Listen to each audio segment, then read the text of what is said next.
Alright, welcome back to the channel. Today we're going to be talking about our full opinion of Friday Night Smackdown. So what would happen on Smackdown this week? Smackdown this week, we had Austin Theory and Pretty Deadly taking on the Brawling Brutes. This was a pretty good program, I think.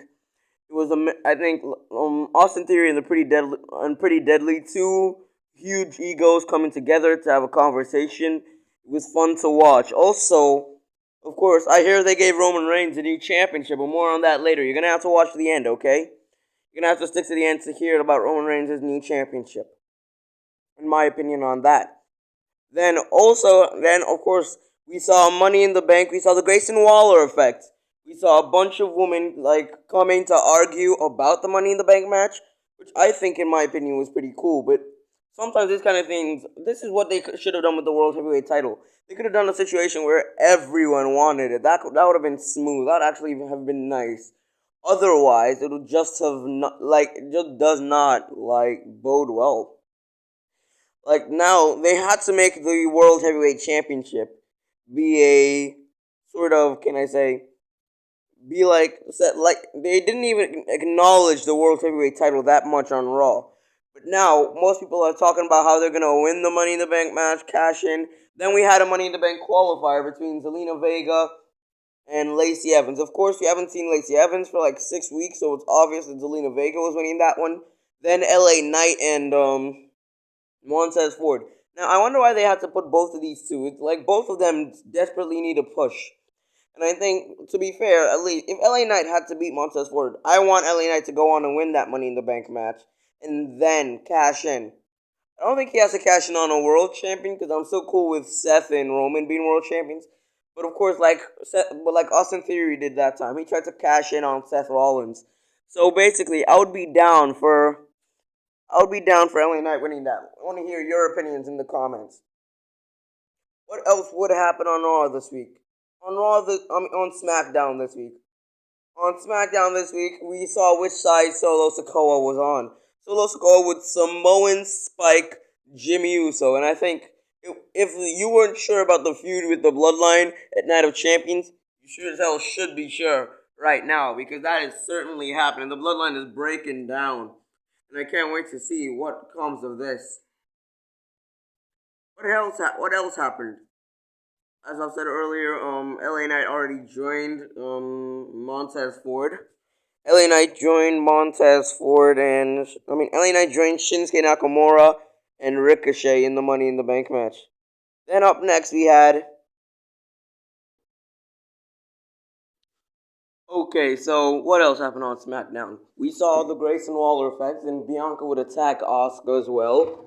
But she said no one is ready for Asuka. And the brawl they had, I think that's a good way to continue the feud. Because now I am looking forward to that feud even more than I was before. But then let's get to the part that everyone cares about. And that part is the Bloodline. The Bloodline know how to sell anything as far as I'm concerned. We saw Roman Reigns get a new Undisputed Championship. They even made it gold, which I actually thought that was what they were gonna do a year earlier when Roman beat Brock. That Roman would just come out and then he'd get a new title. That's what I actually thought was gonna happen, and I actually predicted it being gold. Like I knew I made like a little drawing of it, and I predicted it being gold. So I was right about that. I'm just gonna flex that for no reason. But Roman, I think Roman managed to sell that championship with his emotions.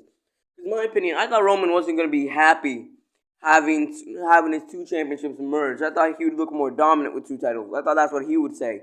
But the thing is, Roman seemed pretty proud of himself. He was really feeling himself, wasn't he? And that's what I love with Roman. He has the ability to sell most things, especially as the tribal chief.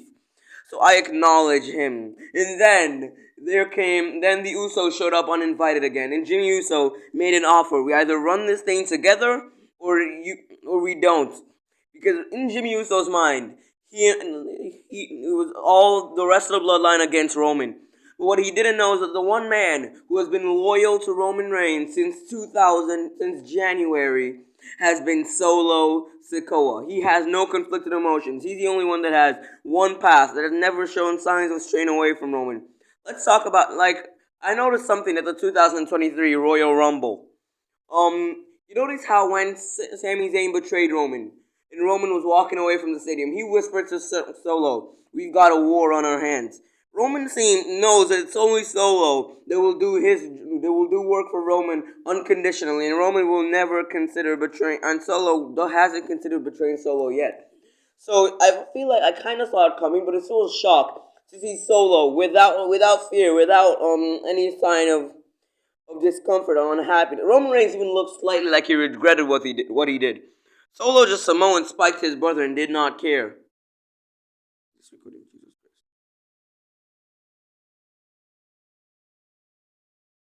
Roman Reigns just Samoan spiked his brother and did not care.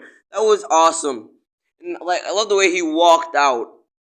And you look without remorse on his face. While you could see clearly on Roman's face that there was a pinch of regret for what he just did. But that segment between the bloodline was golden. Good to see Roman get a new championship. Anyway, that's going to be the end of the video for today. If you did go on to enjoy it, make sure to like and subscribe for more awesome content. Goodbye.